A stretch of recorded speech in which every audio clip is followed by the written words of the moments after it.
ঈদের ছুটি কাটিয়ে চট্টগ্রাম নগরীতে ফিরছে মানুষ। চট্টগ্রাম রেল স্টেশন থেকে আরো জানিয়েছেন প্রতিনিধি মনিরুল ইসলাম পারভেজ। আমরা দেখেছি যে ট্রেনের মাধ্যমে মানুষ নগরীতে প্রবেশ করছে। এই মুহূর্তে যে আমরা পেছনে একটা ট্রেন দেখতে পাচ্ছেন সেটি চাঁদপুর থেকে এসছে। এভাবে আমরা দেখেছি সারা দেশ থেকেই যে এখানে প্রায় 16 জোড়া ট্রেন সারা দেশ থেকে এসে থাকে। ঢাকা সহ উত্তরবঙ্গ থেকেও ট্রেনগুলো এসছে এবং পর্যায়ক্রমে অনেক যাত্রী তারা ঈদের ছুটি কাটিয়ে নগরীতে আসছে। এই যে ঈদ যাত্রা নিয়েও আমরা যদি একজনকে যদি একটু যুক্ত করে নেই।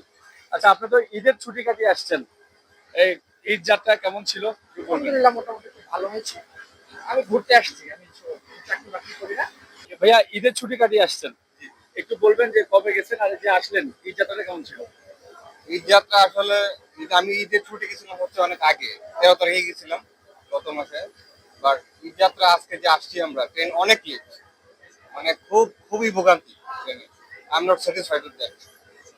আচ্ছা, আমরা অনেকে যুক্ত করে নিয়েছিলাম, কেউ বলছিলেন যে ঈদ যাত্রা ওনারা আসছেন ঠিক আছে, কিন্তু ট্রেনের যে কিছু শিডিউল বিপর্যয় হয়েছে, যার কারণে অনেকে এটিকে আসলে ভোগান্তি বলছেন। তো সব মিলে আসলে পক্ষে বিপক্ষে আমরা কিছুক্ষণ আগে আমরা বাসের যাত্রীদের সাথে কথা বলছিলাম, তারা বলছিলেন তারা নির্বিঘ্নে আসতে পেরেছেন। ট্রেনের যে যাত্রীরা তারা কিন্তু আসছেন, তারা বলছেন যে শিডিউল বিপর্যয়ের কারণে তাদের একটু ভোগান্তি হচ্ছে, সে ধরনের তথ্যই আমাদের জানানো হয়েছে। তো আপাতত ঈদ যাত্রা নিয়ে ট্রেনের যে জার্নি আমার কাছে রেলওয়ে স্টেশন থেকে এতটুকুই রয়েছে।